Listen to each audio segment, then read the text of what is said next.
ప్రస్తుతం మనం హైదరాబాద్ నగర శివార్లో ఉన్నటువంటి ఏదైతే నారపల్లికి అతి సమీపంలో ఉన్నటువంటి దివ్యానగర్కి సంబంధించి ఇక్కడ ఎస్టేట్లను అవుతున్నాం. ఇక్కడ చూసుకుంటే కంప్లీట్గా చాలా పెద్ద ఎత్తునైతే కూల్చివేతలు జరిగినాయని చెప్పుకోవచ్చు. మన విజువల్స్లో చూడవచ్చు. కంప్లీట్గా హైడ్రాకి సంబంధించిన అధికారులు వాళ్ళ అంటే ఇక్కడ సంబంధించిన ఏదైతే ఫ్లాట్ ఓనర్స్ కూడా ఎంత చెప్పినా కూడా వినిపించుకోకుండా ఎట్లాంటి కూడా వాళ్ళ దగ్గర నుంచి ఏవి కూడా ధృవపత్రాలు కూడా చూడకుండా పూర్తి మొత్తంలో ఇక్కడనైతే కంప్లీట్గా కూల్చివేతలు అయితే చేశారు. దీనివల్ల ఇక్కడ ఉన్నటువంటి ఏదైతే ఫ్లాట్ ఓనర్స్ అయితే కంప్లీట్గా ఇబ్బంది పడుతున్న పరిస్థితి. ఎందుకంటే వాళ్ళకు సెక్యూర్ అంటే ఇక్కడ ఉన్నంటే సెక్యూర్గా ఉంటుంది. చాలా వరకు రక్షణ కూడా ఉన్న పరిస్థితులు ఉండే గతంలో. ఇప్పుడు గోడలు కూల్చివేయడం వల్ల ఇక్కడ ఉన్నటువంటి ఏదైతే నివాసితులు ఉన్నారో వాళ్ళకి చాలా పెద్ద ఎత్తున ఇబ్బంది పడాల్సిన పరిస్థితులు ఏర్పడతాయి. ఎందుకంటే ఇది నగర శివార్లో ఉంది కాబట్టి దొంగల భయం కావచ్చు, మరో విధమైన భయాలు కూడా ఏర్పడతాయని వాళ్ళు చాలా పెద్ద ఎత్తున వాపోతున్న పరిస్థితి. వారు చాలామంది కూడా ఇక్కడ ఉన్నారు. వారితో మాట్లాడించే ప్రయత్నం అయితే మనం చేద్దాం. చెప్పండి మేడం, అసలు ఎందుకు ఇక్కడ అంతా డిమాలిష్ చేసారు హైడ్రాకి సంబంధించిన అధికారులు? జై తెలంగాణ. ఇక్కడ మనం గమనించాల్సిన విషయం ఏంటంటే ఈ దివ్యానగర్ కాలనీ ఒక శోభితమైన కాలనీ. మనం ప్రకృతి అందంగా ఉండాలి, హరితహారాలు చేయాలని మనం చెప్పుకుంటాం. సమాజాన్ని ఒక అద్భుతంగా తీర్చిదిద్దడంలో నల్లమల్లారెడ్డి అన్నయ్య అద్భుతంగా పనిచేసిండ్రు. నేను ఈ దివ్యానగర్లో ఇంతకుముందు మాదాపూర్లో ఉండేది. అక్కడి నుంచి ఇక్కడ నా ఫ్రెండ్స్ ఉన్నారని చెప్పి ఇక్కడికి వచ్చిన. రీసెంట్గా ఒక 2-3 నెలల కింద డబ్బు కట్టి రిజిస్ట్రేషన్ చేయించుకుందామని ఒక ప్లాట్ కోసం కట్టిన తర్వాత 5 ఏళ్ల నుంచి ఉన్న సందర్భం మాత్రం ప్రకృతి అద్భుతమైన ప్రకృతి. దీనికి ఇక్కడి నుంచి అక్కడి వరకు మంచిగా కాంపౌండ్ వాల్ ఉండేది. కాంపౌండ్ వాల్ మొత్తం హైడ్రా పేరిట గులగొట్టిండ్రు. ఇది హైడ్రాకు సంబంధించిన విషయం కాదు. ఇది ఎంత అద్భుతమైన శోభ అంటే ప్రకృతి రమణీయం. దీని లోపల ఉన్న ప్రతి వ్యక్తి కూడా ఒక మధ్యతరగతికి కొన్ని ఆశలు ఉంటాయి, ఎన్నో ఆశయాలు ఉంటాయి, ఇవన్నీ ఉంటాయి. ఇవన్నీ నెరవేర్చాలంటే అసలు మన ఇల్లు సరిగ్గా ఉండాలి.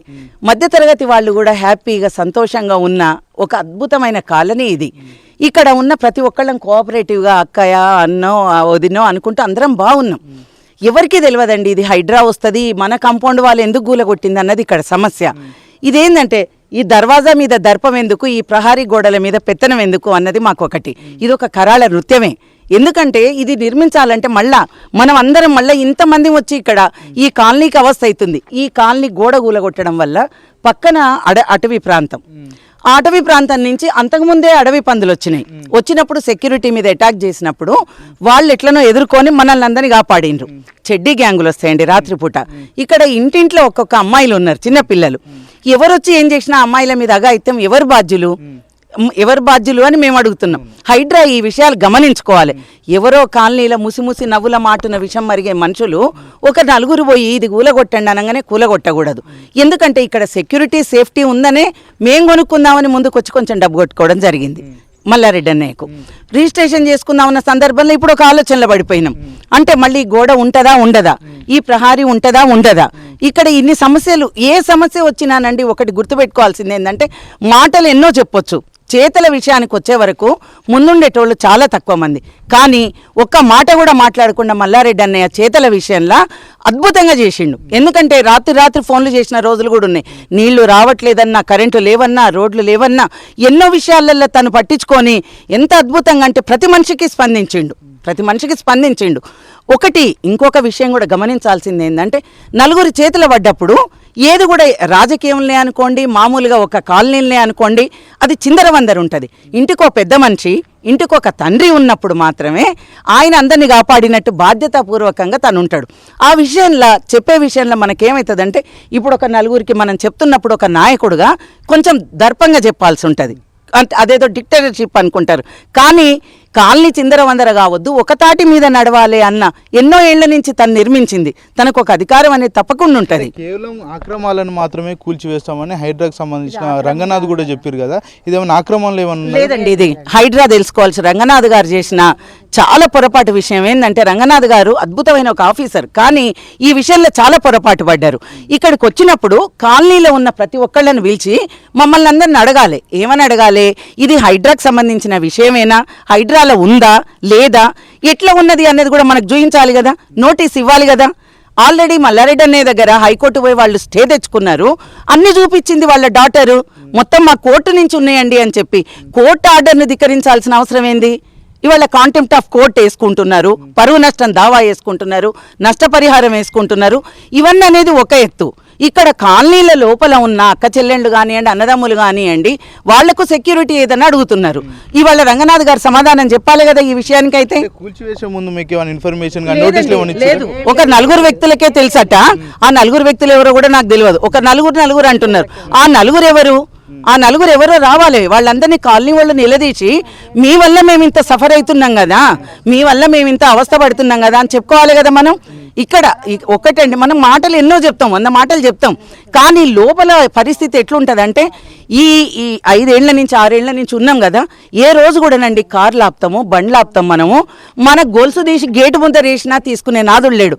ఒక అద్భుతమైన సెక్యూరిటీ, వాళ్ళంతా సెక్యూరిటీ వాళ్ళు మార్నింగ్ చూడండి, నైట్ చూడండి, అద్భుతంగా పనిచేస్తారు వాళ్ళు. చేసే ముందర ఖచ్చితంగా మేము నోటీసులు ఇస్తున్నామని ప్రభుత్వం కూడా చెప్తుంది కదా. నోటీస్ ఇవ్వలేదు కదండి. నోటీస్ ఇస్తే మనము వాళ్ళకి అక్కడ నిలబడి అందరం వచ్చి ఆన్సర్ చేసేటోళ్ళం కదా. అంత పొద్దున వచ్చి నోటీస్ ఇవ్వకుండా కూలగొట్టిందంటే ఇది కక్షపూరితమైన చర్య అనే మనం చెప్పుకోవాలి. ఇది పొద్దున 6-7 ప్రాంతంలో కూలగొట్టిందండి వాళ్ళు. ఏ రోజు పర్టికులర్ డేట్ ఏ రోజు కూలగొట్టి? సాటర్డే అంటే 1 వీక్ అవుతుంది ఆల్మోస్ట్. 1 వీక్ అయినప్పుడు ఇప్పటి వరకు అధికారులు మళ్ళీ ఏమన్నా మరి మీకు ఎట్లాంటి అప్రోచ్ అయ్యి ఏమన్నా వాళ్ళు ఎవరు అప్రోచ్ కాలేదు. ఇప్పుడు అప్రోచ్ కావాలంటే ఒకటి మల్లారెడ్డి అనే సాదా సీదాగా ఒక్కటే ముక్కు సూటి మనిషి, వాళ్ళ దగ్గర పోయి మనం అడవాల్సిన అవసరం లేదు. కాలనీలో ఉన్నారు అందరం కలిసి రేపు మీటింగ్ పెట్టుకుంటున్నాం. మీటింగ్ పెట్టుకొని ఎవరెవరికి ఏం ప్రాబ్లమ్స్ ఉన్నాయి, ఏం కష్టాలు ఉన్నాయి, గేటు కూలగొట్టడంలో ఎవరు ప్రధాన సూత్రధారులు, దానివల్ల ఎంతమంది ఇబ్బంది పడుతున్నారు, ఇక్కడ ఉన్న మహిళలు ఎంతమంది ఇబ్బంది పడతారు, భవిష్యత్తులో ఎదుర్కోవాల్సిన కష్టాలు సమస్యలను కూడా దృష్టిలో పెట్టుకొని రేపు మీటింగ్ తర్వాత కార్యాచరణ చేయడం జరుగుతుంది. ఎవరి పాత్ర ఉన్నదని నేను అన్నానండి. ఎందుకంటే అది ఏం గొడవ అన్నది కూడా మనకు సంబంధం లేని విషయం. మనం మాట్లాడాల్సింది ఏంటంటే అవతల కాలనీ వాళ్ళు వచ్చిండ్రు, అవతల కాలనీ గొడవ ఇది, అవతల కాలనీలో ఉంటే అది వాళ్ళ సంబంధించిన విషయం, వాళ్ళు చూసుకోవచ్చండి. అక్కడి వరకు ఓకే. మన కాంపౌండ్ వాళ్ళు కూలగొట్టడం వల్ల ఫలితం దానికి వచ్చే లాభం ఏంది అని నేను అడుగుతున్నా. మీరు చెప్పండి, ఎన్ని సంవత్సరాల నుంచి ఉంటున్నారు ఇక్కడ? మేము వచ్చేసరికి 5 years నుంచి ఉంటున్నాము. జస్ట్ ఇప్పుడు మీరే థింక్ చేయండి, ఇప్పుడు మీరు చూస్తున్నారు కదా గేట్ ఉన్నప్పుడు మీరు అసలు రాగలరా మా కాలనీలోకి? Not only a single person అండి. సరే వచ్చిన వాళ్ళని అడుగుతున్నారు అని చెప్పి ఎవరైతే ఇది కావాలి అని కోరుకున్నారో జస్ట్ సింపుల్ వాళ్ళ పర్సనల్ గ్లడ్జెస్ని తీసుకొచ్చి మా కాలనీ మీద రుద్దారు. సరే దే వాంట్ యాక్సెస్ కావాలి అనుకున్నప్పుడు గేట్స్ తీస్తే సరిపోయింది కదా, గోడలు బ్రేక్ చేయాల్సిన నెసిటీ ఏంటండి? ఇప్పుడు సరే హైదరాబాద్ ఆ రోజు మీకు క్వశ్చన్ చేస్తే వాట్ దే సైడ్ ఏమన్నారు వాళ్ళు, మీకు మేము పోలీసులు పెడతామన్నారు. ఏది 1 వీక్ అవుతుంది కదా, ఏది మాకు ఎక్కడ ఒక పోలీస్ కనపడలేదే మాకు సేఫ్టీ సెక్యూరిటీ పర్పస్లో. సరే హైదరాబాద్ కూల్చే ముందు కాలనీలో ఇంతమంది పీపుల్ ఉంటున్నారు, వాళ్ళకి మాకు ఏమైనా డిస్కషన్ పెట్టారా, మీకు ఇది అవసరమా లేదా? సో ఇఫ్ యూ వాంట్ మీకు సెక్యూరిటీ కావాలంటే మేము ఏ టైప్లో ప్రొవైడ్ చేస్తామని, గవర్నమెంట్ ఉంది సెక్యూరిటీ ఇవ్వడానికే కదా, నార్మల్ పబ్లిక్ పీపుల్కి అది కూడా లేదు. అక్కడ 2000 కాలేజ్ పీపుల్ అండి, రోజు యాక్సెస్ ఉంటుంది, పక్కన అడవి ఉంది, అడవి పందులు వస్తాయి, అవి వచ్చినా కూడా మా వాచ్మెన్స్ని మా పీపుల్ ఎన్నిసార్లు హర్ట్ చేశాయి. ఇప్పుడు అవి ఇళ్ల మీదకే కదా వచ్చేది, గోడలు లేవు, అవి వచ్చి ఇంట్లోకి దూరుతాయి డైరెక్ట్గా. ఏదైనా సరే ఫస్ట్ ఆఫ్ ఆల్ ఏదైనా చేసే ముందు నలుగురిని అడగటం కానీ డిస్కషన్ పెట్టడం కానీ అట్లాంటి ఏం జరగలేదు. డిమాలిష్ చేసే ముందు ఎగ్జాక్ట్ గా అందరు కూడా నోటీసులు ఇష్యూ చేస్తారు కదా, ఈ సిచువేషన్స్ ఏమైనా ఉన్నాయి? నోటీస్ ఇష్యూ చేయటం కానీ ఒక కూర్చోబెట్టి ఒకసారి అందరితో మాట్లాడటం కానీ ఏమీ లేదు. It was all sudden happened అంతే. నోటీస్ వచ్చారు, డిస్కస్ చేశారు, కానీ డిస్కషన్లో గేట్స్ మాత్రమే ఉన్నాయి, గోడలు లేవు. But they destroy all the walls. మీరు చూస్తారు, మీరు నమ్మరండి, అంతమంది పోలీసులు తీసుకొని వచ్చి ఎవరితో యాక్సెస్ అవ్వనివ్వట్లేదు. అంత పొద్దున్నే అసలు ఒక పర్సన్ అండి. ఇప్పుడు కొంతమంది బ్లేమ్ చేశారు మాఫియా అని. మాఫియా అన్నప్పుడు ఒక మనిషి మాఫియా అయితే రోడ్డు మీద తిరుగుతుంటే ఊరికే వదిలేస్తారా? చెప్తున్నా, ఒక పర్సన్ ని మాఫియా అనే ముందు నలుగురితో ఎంక్వైరీ చేసుకోవాలి. అసలు ఆయన మీద అట్లా మేము తెలుసా సార్, ఇక్కడికి వచ్చిన తర్వాత నా పిల్లలకి ఇబ్బంది అని కాలేజ్ స్టూడెంట్స్ ఎవరు ఈ గేట్ తొక్కకూడదు అన్న, ఒక్కళ్ళు రాలేదండి. అంత ప్రొటెక్ట్ చేస్తారు మమ్మల్ని. తనదే కదా, ఏమైంది మేడం రావచ్చు అనొచ్చు కదా. సార్ మాకు కాలేజ్ పిల్లలు మాకు యాక్సెస్ వస్తుంటే వాళ్ళ వల్ల మాకు ఇబ్బంది అని ఒక మాట చెప్తే చాలు, వెంటనే మా ప్రాబ్లమ్ సాల్వ్డ్. ఎవ్రీథింగ్ మాకు పంచాయతీ వాళ్ళు కూడా వచ్చి డ్రైన్స్ బ్లాక్ అయితే వాళ్ళు చెయ్యరు, మా వాళ్ళే చేస్తారు. ఏదైనా సరే కరెంట్ కానీ ఎవ్రీథింగ్ కానీ సరే, ఫస్ట్ రిపేర్ వర్క్ కానీ హ్యాండ్స్ వర్క్ కానీ మా వాళ్ళే ఉంటాయి. కానీ వాళ్ళు అవి ఏం చూడట్లేదు, ఏం పట్టించుకోవట్లేదు, మాతో డిస్కషన్ లేదు, ఏం లేదు. మొత్తం. నాన్న ఇక్కడ ఇంకొక పాయింట్ మీరు గమనించాల్సింది ఏంటంటే దీంట్లో కొన్ని వందల మంది ఉపాధి కోసం వచ్చిన వాళ్ళు వివిధ రాష్ట్రాల నుంచి వచ్చిన వాళ్ళు ఉన్నారు. వాళ్ళంతా పని చేయడానికి ఇక్కడ ఏంటంటే ఒక వాటర్ ప్లాంట్ ఉన్నది, ఇక్కడున్న చెట్లు కానివ్వండి, లోపలున్న స్కూల్లో కానివ్వండి, కాలేజ్లో కానీ వాళ్ళందరూ మనమన్నా ఉన్న ఏదో సెక్యూరిటీలో తలుపులు పెట్టుకుంటాం కానీ వాళ్ళకు ప్రాబ్లం ఉంటుంది కదా వాళ్ళ చిన్న పిల్లలకు. ఆ చిన్న పిల్లల కోసమైనా మనం ఆలోచించాలి. రంగనాథ్ గారు చేసిన ఒక మొదటి పొరపాటు ఏంటంటే ఒక నోటీస్ ఇచ్చి దీని పర్యావసనం ఎట్లుంటుందని ఆలోచించాల్సి ఉండే. అది ఆలోచించకుండా ఏకాయికి వచ్చి ఇంత పెద్ద గోడ కూలగొట్టి లోపల ఉన్న తలుపులు తీసేయడం వల్ల ఇప్పుడు చాలా మంది విస్తీర్ణం ఉంటుంది మొత్తం టోటల్ గా. నాన్న రాంబాబు ఎంత విస్తీర్ణం ఉంటుంది ఇది మొత్తం? కాదు, ఈ గోడ కూల్చిన గోడ 2 కిలోమీటర్స్ వరకు ఉంటుంది నాన్న. ఒకవేళ అంటే ఇది గోడ కూల్చివేయడం వల్ల ఎలాంటి ఇబ్బందులు మీరు ఫేస్ చేస్తున్నారు రెగ్యులర్? ఒకటి నాన్న, ఇంతకు ముందు ఎవ్వరు భయభ్రాంతులకు గురి కాలేదు. ఇప్పుడు రాత్రిపూట ప్రతి ఒక్కళ్ళు మెసేజ్ పెడుతున్నారు మల్లారెడ్డి గారికి. ఏమని? మాకు ఇక్కడ సార్ మీరు మమ్మల్ని కాపాడాలి, మాకు మళ్ళీ సెక్యూరిటీ పెట్టండి. సెక్యూరిటీ కూడా పెట్టొద్దన్నాం, ఎందుకంటే ఎవరైతే నలుగురు చేసిండ్రో వాళ్ళే సెక్యూరిటీ ఉంటారు ఇక్కడ, అంతే కదా నాన్న. అయితే ఇప్పుడు మళ్ళీ అందరూ ప్రాబ్లం పడి అందరూ మెసేజ్లు పెట్టిండ్రు. ఏమని? సార్ మాకు ఈ సెక్యూరిటీ లేకపోవడం వల్ల మేము ప్రాబ్లం ఎదుర్కొంటాం, మా మీద దయ ఉంచి మీరు తప్పకుండా మాకు సెక్యూరిటీ పెట్టండి అని. ఇంకొక ఆంటీ కూడా పాపం మెసేజ్ పెట్టింది గ్రూప్లో, నేను నా హస్బెండ్ లేకపోయినా నేను డేరుగా ఉంటున్నా ఇక్కడ, నా పరిస్థితి ఏంది, నాకు ఎవరు అంటే లేదు మా సంఘం నుంచి మేము మీకు కల్పిస్తామని అన్నయ్య వాళ్ళ బాబు కూడా చెప్పిండు. ఏమని? మీకు సెక్యూరిటీగా మేము ఉంటామమ్మా, మీరెవరు భయపడొద్దు. ఇవాళకి కూడా ఒకటి నాన్న మీరు గుర్తుంచుకోవాల్సిన విషయం ఏంటంటే తనున్నది అటువైపు కాలనీల. నాకేంది వీళ్ళు ఎవరెటు పోతాయని అనుకోవచ్చు, కానీ అనుకోలేదు కదా. నేను మంచిగా నిజంగానే హాయిగా రాజులాగున్నా అనుకోవచ్చు కదా. డౌన్ టు ఎర్త్ మనిషి అండి తను. చిన్న పేదల నిమ్న వర్గాల నుంచి ఉన్నతుల వరకు తను ఆలోచించే వ్యక్తి. ఎట్లా ఉన్నారు ఏంది అన్నది ప్రతి ఒక్కళ్ళ గురించి తనకు తెలుస్తుంటది. ఆలోచించిన మనిషికే ఇంత బాధ ఉంటుంది. ఇవాళ మళ్ళీ సెక్యూరిటీని పెట్టి మళ్ళీ అందరికీ రక్షణ కల్పిస్తున్నాడు అంటే గ్రేట్. అది గ్రేట్. కూల్చివేతల దగ్గర చాలా వరకు కూడా పోలీసులను ప్రొటెక్షన్ గా పెడతారు. మరి అట్లాంటి పరిస్థితులు కూడా ఇక్కడ ఏం కనబడతలేదు. మీరు ఎట్లా ఫీల్ అవుతున్నారు విషయం? ఎక్కడ ఎవరు ప్రొటెక్షన్ పెట్టాలంటున్నారు? వాళ్ళే 500 మంది 600 మంది వచ్చినప్పుడు మన కాలనీ నుంచి ఎంత మహిళలు పోయి అడుగుతారండి. వాళ్ళ కుటుంబ సభ్యులు పోరాడినరు, మనము పోరాడినము. ఇది ఒక కక్ష సాధింపు చర్య మాత్రమే. అట్లాంటి వాళ్ళు మాత్రమే నోటీస్ ఇవ్వకుండా గులగొడతారు, అంతే కదా. మనకి ఇక్కడ క్లియర్ కట్ అర్థమైపోతుంది కదా. ఇక్కడ గోడ గులగొట్టిందంటేనే ఇది ఒక కక్ష సాధింపు చర్య అన్నది, ఇది ఒక కరాళ నృత్యం అన్నది మనకు అర్థమైపోతుంది. ఇప్పుడు ఇది ఏంది? దర్వాజాలు కూలి గోడలు కూలి దీంట్లో ఉన్న వీళ్ళ అందరి కాలనీ కంటే మధ్యతరగతి వాళ్ళు కూడా కళలు ఎంత మంచిగా అంటే వాళ్ళకి నిజమవుతున్నాయి కదా, మేము హ్యాపీగా ఉన్నాం కదా అనుకుంటున్నారు. ఏదో పెద్ద ఉన్న వాళ్ళు మాత్రమే ఉన్నారు, సంపద ఉన్న వాళ్ళు మాత్రం అన్నట్టు లేదు ఇక్కడ. ఇప్పుడు కాంగ్రెస్ ప్రభుత్వం తీసుకొచ్చినటువంటి హైడ్రా ఏదైతుందో అది ప్రజలకు ఉపయోగకరంగా ఉందా లేకపోతే అన్నెసెసరీ అంటారా? నెససరీ అన్నది విషయం కాదండి. నిజంగా ఏదైతే చెరువులను ఆక్రమించిండ్రో అక్కడ కూలగొట్టండి, వీ విల్ సపోర్ట్. ఇక లేకపోతే హైడ్రా వల్ల ఇప్పుడు ఎక్కడైతే ఆక్రమణ జరిగిందో అక్కడ కూలగొట్టండి. మీరు ఇది ఆక్రమణ కానీ ప్రహారీ గోడను కూలగొట్టడంలో అర్థమైంది అని నేను క్వశ్చన్ చేస్తున్నా. ఇది ఆక్రమించింది కాదు కదా. ఇప్పుడు ఈ గోడను కూలగొట్టడం వల్ల లాభం ఏంది, కొట్టగొట్టడం వల్ల లాభం ఏంది అని నేను అడుగుతున్నా. ఇది కూలిపోవడం వల్ల ఏమన్నా వచ్చిందా ఇప్పుడు ఇవాళ రంగనాథ్ గారికి, హైడ్రాకి ఏమన్నా వచ్చిందా మీరు చెప్పండి. మీ దగ్గర అంటే సరి అయిన డాక్యుమెంట్స్ అన్ని కూడా ఉన్నాయా? అన్ని ఉన్నాయండి. డాక్యుమెంట్లు లేకుండా తను ఎప్పుడు ఉండడు మల్లారెడ్డి గారు. హైడ్రా అధికారులు వచ్చినప్పుడు మీరు చెప్పారు మా దగ్గర అన్ని ఉన్నాయి, ఎందుకు కూలగొడుతున్నారు అని అడిగి. పొద్దున్నేనండి, ఇది లేదు కదా, ఇది లేదు, అక్కడెక్కడో కూలగొడుతుంది అనుకున్నాం. కానీ మేము వచ్చి చూసేసరికి ఒక అర్ధగంటలో జరిగిన ధ్వంసం ఇది. ఎవరికి తెలియదు కదా. తెలిస్తే ఇదే పోరాటం అప్పుడే అక్కడ వాళ్ళతోనే చేస్తుంటాం కదా. ఎందుకు ఊరుకుంటాం మనం? ఇంత నష్టం జరుగుతున్నప్పుడు అయితే ఊరుకోం కదా. చాలా వరకు చెరువులు ఉన్న ప్లేస్ లో కుంటలు ఉన్న ప్లేసుల్లో కూల్చివేతలు ఎక్కువ శాతం చేస్తారు. మరి ఇక్కడ అట్లాంటి పరిస్థితులు కూడా ఏం కనబడతలేవు కదా, ఎందుకు కూల్చిర్రు అనుకోవచ్చు. ఎందుకు కూల్చిందనేది నేను మళ్ళీ చెప్తున్నా నాన్న. ఇక్కడ కొంతమంది ముసి నవ్వులు విషం మరుగుతున్నది. వాళ్లకు ఏందంటే ఈ గోడ గులగొట్టి వాళ్ళకి ఏందంటే ఒక పైశాచిక ఆనందం పొందొచ్చు అనుకుంటుంది. ఇది ఒక చునకానందం వాళ్ళు. కానీ ఆయన తలుచుకుంటే 5 నిమిషాల్లో పెట్టగలడు. ఆయన మళ్ళీ పెడతాడు. కాకపోతే ఏంటంటే కాలనీ వాళ్ళందరం మేము ఒకటే చెప్తున్నాం, ఇది సఫర్ అవుతుంది మేమంతా కాబట్టి మేము ముందుకు వచ్చి తప్పకుండా మీకు సపోర్ట్ చేస్తాము, మద్దతు ఇస్తాము, ఆ తర్వాత మీరు పెట్టండి అని చెప్తున్నాను నేను. ఇంటెన్షన్ కి గవర్నమెంట్ ఇన్వాల్వ్ కాదు కదా, హైదరాబాద్ ఇన్వాల్వ్ అయ్యే అవకాశాలు ఉండవు కదా. ఎందుకు లేదు? అట్లా లేనప్పుడు ఇది ఎట్లా కూలుతుందండి మరి? చెప్పండి. మీరే అన్నారు కదా, క్వశ్చన్ మీ దగ్గరనే ఉంది, ఆన్సర్ మీ దగ్గరనే ఉంది. మీరేం చెప్పిందంటే నాకు చెరువు పరిసర ప్రాంతాల ఆక్రమణ అయిన వాటిని మాత్రమే కూలుస్తారు అన్నారు. ఇది చెరువులో ఉందా? FTL పరిధి కాదు. కానప్పుడు ఇది పోనీ దీనివల్ల ఎవరికైనా నష్టం ఉన్నదా? దీనివల్ల ఇక్కడి నుంచి పోవద్దు అని కానీ రావద్దు అని కానీ అందరు వస్తున్నారు పోతున్నారు. కాకపోతే సెక్యూరిటీకి చెప్పి పోవాలి. ఇవాళ ఒక YVR TV అని వచ్చింది అనుకుందాం. మీరు ఎవరు సార్ దేనికోసం పోతున్నారంటే మేము ఇంటర్వ్యూ చేయడానికి పోతున్నాం. ఏ ఇంటికి పోతున్నారు అని అడుగుతారు. శ్రీదేవి మేడం ఇంటికి పోతున్నాం అంటే అయితే పోండి అని చెప్తారు. అంతే కదా. ఇప్పుడు లేనప్పుడు ఏమైపోయింది? మీరు స్ట్రైట్గా ఎక్కడికైనా పోవచ్చు, ఎక్కడికైనా పోవచ్చు. ఇప్పుడు మీరు ఎవరింటికైనా పోయి మైక్ పెట్టవచ్చు.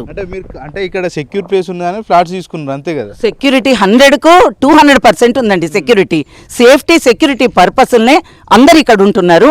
దేవుడి మీద భారం వేసి మీరు నడవండి అంటారు కదా, అట్లా ఆయన మీద భారం వేసి నల్లమల్లారెడ్డి గారి మీద భారం వేసి మీరు ప్రతి ఒక్కరిని అడగండి. కాలనీలో ఉంటాయి మొత్తం ఎన్ని ఇండ్లు ఉంటాయి రాంబాబు? మొత్తము 100 above ఉంటాయండి. 100. చెప్పండి ఎన్ని సంవత్సరాల నుంచి ఉంటున్నారు ఇక్కడ?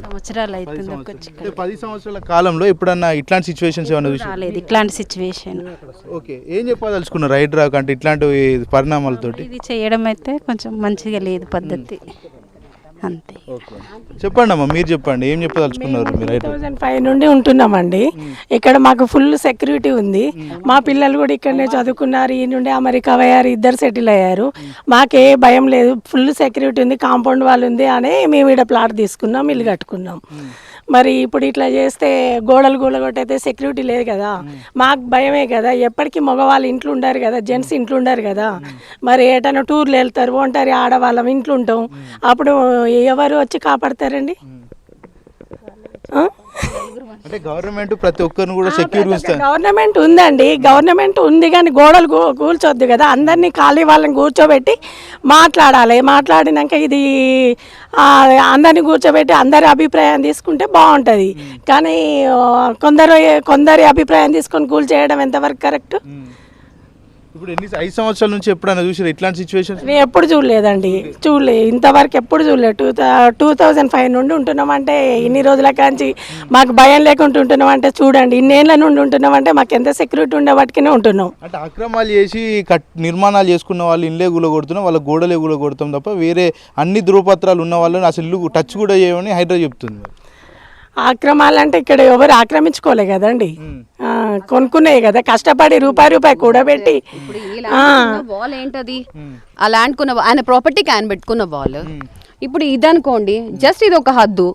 వాళ్ళు కూడా వచ్చి మాతో చెప్పాలి కదా, మేడం దిస్ ఈస్ అన్అఫిషియల్, అది అన్అఫిషియల్, ఏదో మా కాలనీతో కూర్చొని మాట్లాడాలి కదా. కాదండి, ఇప్పుడు ఏదైనా ప్రాబ్లం ఉంటే గేట్ తీయాలి. అంత మొత్తం వాళ్ళు ఇష్టం వచ్చిన వాళ్ళు డిస్ట్రాయ్ చేసుకోవాలి, మొత్తం పగలగొట్టి వెళ్ళిపోతారా? రంగనాథ్ గారు కూడా ఖాళీ వాళ్ళందరినీ సంప్రదించినాక చెయ్యాలి. కానీ ఒకే నలుగురు చెప్పంగానే తీయడం కాదు కదా. అది అందరినీ పిలిచి ఒక మీటింగ్ పెట్టి అందరు పెట్టి ఏంది అని చెప్పాలి. అప్పుడు ఏమైతుందంటే ఈజ్ బెస్ట్ లీడర్. మీరు ఇక్కడ గుర్తుపెట్టుకోవాల్సింది ఏంటంటే నల్లమల్లారెడ్డి ఒక నిజమైన నాయకుడు. ఆయన చూపించగలడు, చేయగలడు, చెప్పగలడు. ఎందుకంటే తన ఆన్సర్ మేమందరం అసలు ఒక నిమిషం పాటు ఏంటంటే కన్ను తెచ్చి మూసే లోపల అన్నట్టు ఆ పొద్దున వచ్చినప్పుడు ఎవరు చూడలేరు కదండి. మనకు తెలుస్తుందా వస్తున్నారు వీళ్ళు అని మనం అనుకోం కదా.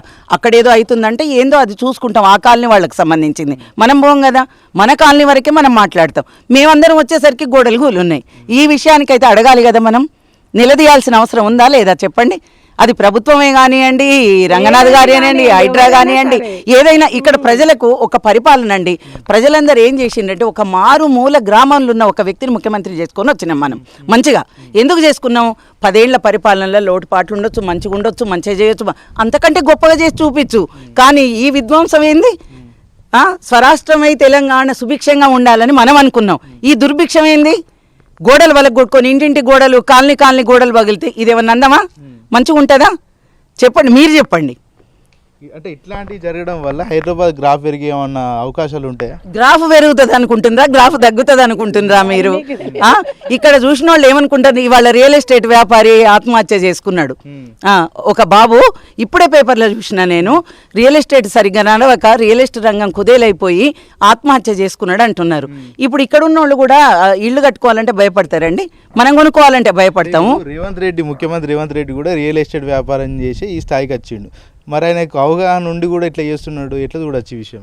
అది ఒకటండి. ఇప్పుడు తన పరిపాలన సరిగ్గా లేదు అని కాదు, నిజంగా మీరు చేయదలుచుకుంటే జెన్యున్గా ఎక్కడైతే ఆక్రమిత ప్రదేశాలు ఉన్నాయో అక్కడ పోయి మీ జులుం తప్పకుండా చూపించండి, మేము కూడా సపోర్ట్ చేస్తాం.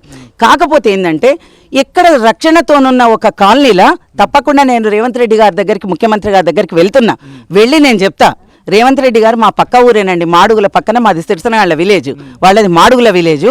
నేను పోయి చెప్తే ఇనేంత మనిషే, తనకు ప్రతి ఒక్క విషయం తెలుసు.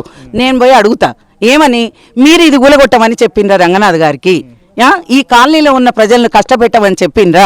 మీరు ఒక తెలంగాణ బిడ్డగా తెలంగాణ ఆడబిడ్డలను కడుపులో పెట్టుకొని చూసుకుంటా అన్నోళ్ళు చేయాల్సిన పనేనా అని చెప్పి మేము కాలనీ వాళ్ళందరం పోయి అడగాలనుకుంటున్నాం. టైం తీసుకుంటున్నా, నేను పోయి తప్పకుండా క్వశ్చన్ చేస్తా. అంటే ఈ ఇన్సిడెంట్ జరిగిన తర్వాత ప్రభుత్వాన్ని కావచ్చు, హైడ్రా అధికారులను మళ్ళీ మీరు కలిసే ప్రయత్నం అని చేసారు? లేదు, ఇప్పుడు వెళ్తాం. రేపు మీటింగ్ ఉంది కదా నాన్న, సండే మార్నింగ్ మీటింగ్ ఉంది. అందరము మల్లారెడ్డి గారిని మేము చర్చిస్తాం. ఏమని, ఇది లేకపోవడం వల్ల, గోడ ప్రహారీ దర్వాజా లేకపోవడం వల్ల మాకు చాలా ఇబ్బందులు అవుతాయి భవిష్యత్తులో. ఇవన్నీ పోవాలంటే మీరు మా ఇంట ఉండి మీరు హైడ్రాకి రావాలి, మా గోడ మాకు పెట్టేదాకా మేము అందరం పోరాడతాం, మేము ఎన్నుకుంటామని మేము చెప్తాం. తప్పకుండా హైడ్రా రంగనాథ్ గారిని తప్పకుండా కలుస్తాం, మేమంతా తప్పకుండా కలుస్తామండి. ఓకే, ఇంకొకటి ఏంటంటే ఎక్కడైతే కూల్చివేతలు చేస్తామో దాన్ని ఎవరైతే ఆక్రమించి కట్టుకున్నారో వాళ్ళే తీసేసుకోవాలి, వాళ్ళే పూర్తి బాధ్యత, లేకుంటే ఖచ్చితంగా కూడా వాళ్ళ మీద పెనాల్టీ ఇస్తామని కూడా హైడ్రా చెప్పింది. మరి ఇక్కడ వాస్తవం ఇక్కడ చూస్తేనే సిచ్యువేషన్ చూస్తే మీరు చెప్పిన దాన్ని బట్టి చూస్తేనైతే హైడ్రా మిస్టేక్ ఉన్నదని చెప్తున్నారు. మరి హైడ్రా ఇప్పుడు 1 వీక్ అయింది, ఇప్పటి వరకు కూడా క్లీన్ చేయలేదు, మళ్ళీ రీకన్స్ట్రక్షన్ కూడా చేయలేదు. మేము పోతాం కదండి, ఇప్పుడు రేపు మీటింగ్ అయిన తర్వాత వెళ్తాం, హైడ్రాకు ఒక వినతి పత్రం ఇస్తాం.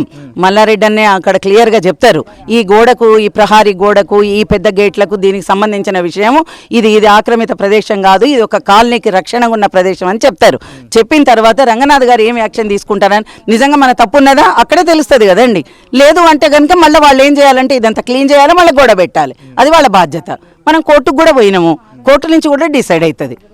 ఐదర్ దట్, అదే మేము దాని మీద అయినా ఆధారపడి ఉన్నాము. కూల్చివేతల సమయంలో ఎంతమంది మ్యాన్ పవర్ యూజ్ చేశారు, ఎన్ని మిషనరీస్ యూజ్ చేశారు? ఇక్కడ ఒక 3 వచ్చినాయి అనుకుంటా కదా రాంబాబు, 3 5 5-10 వచ్చినాయట. మళ్ళీ పోలీస్ ప్రొటెక్షన్ ఒక 500 మంది. దేనికండి ఇది? మీరు ప్రజలను కాపాడాల్సిన పోలీసులు భయభ్రాంతులకు గురి చేస్తారా? ఇదా పద్ధతి, పోలీస్ వ్యవస్థ పద్ధతి? మీరు పోలీస్ అనేది వీళ్ళందరికీ భద్రత ఇస్తాము, అరే ఫెండ్రీ పోలీసింగ్ అన్నట్టు కేసీఆర్ గారు ఉన్నప్పుడు ఎంత అద్భుతంగా ఉన్నారండి. పోలీసులు అంటే వాళ్ళు ఎక్కడ కూడా ఏదైనా నష్టం జరిగినట్టు మీకు వచ్చిందా నోటీసులా? చెప్పండి. కేసీఆర్ ఉన్నప్పుడు హైదరాబాద్ మొత్తం కూడా ధ్వంసం చేసిండు, నేను వచ్చినాక దాన్ని మళ్ళీ నిర్మిస్తున్నాను రేవంత్ రెడ్డి చెప్తున్నాడు. మనం మాటలు ఉందో చెప్పుకోవచ్చండి. ఎవరిని అడిగినా, మూలకున్న ముసలమ్మని అడిగినా ఏది విధ్వంసము ఏది అభివృద్ధి అనేది కళ్ళకు గట్టినట్టు చెప్తారు. నిన్న కాంగ్రెస్ పోల్ జరిగినప్పుడు ఎన్నొచ్చినాయి, గడిల పాలన అన్నాడు, ఫామ్ హౌస్ పాలన అన్నాడు, ప్రజాపాలన అన్నాడు. ప్రజాపాలనకి ఎన్నోట్లు వచ్చినాయి చూడండి, గడిల పాలనకి ఎన్ని వచ్చినాయో చూడండి, చూసి చెప్పండి. మీకే తెలుసు కదా అది. గ్రాఫ్ ఎంత వచ్చిందన్నది చూడండి మీరు. అంటే సిటిజన్స్ అంతా సాటిస్ఫైడ్గా లేరంటారు, ఎందుకంటే కాంగ్రెస్ ప్రభుత్వం అధికారంలోకి వచ్చి ఏడాది అయింది, ప్రజలు కూడా శాంతియుతంగా మంచి స్వేచ్ఛగా బతుకుతున్నారు. ఒకటి విషయం నాన్న, ఇప్పుడు ప్రభుత్వం అనేది మనల్ని కాపాడేది. ప్రభుత్వం ముచ్చట మాట్లాడొద్దంటే అది అన్ఎడ్యుకేటెడ్ అవుతుంది. ప్రభుత్వము మనల్ని రక్షిస్తుంది, పంపింది ప్రభుత్వం. కాబట్టి హైడ్రా అనే దాన్ని ఈ విధ్వంసం గురించి మనం బాధపడుతున్నాం. ఎవరిని అడగాలి? మనకెవరు ఈ రాష్ట్రానికి పెద్ద? ముఖ్యమంత్రి గారిని అడుగుతాం, అంతే కదా. వీళ్ళకి రక్షణ కల్పించండి, దీంట్లో తప్పులు ఏమున్నాయో, అన్యాయాలు ఏమున్నాయో చూడండి, మళ్ళీ గోడ పెట్టండి, గేటు పెట్టండి అని తప్పకుండా చెప్తాం మనం.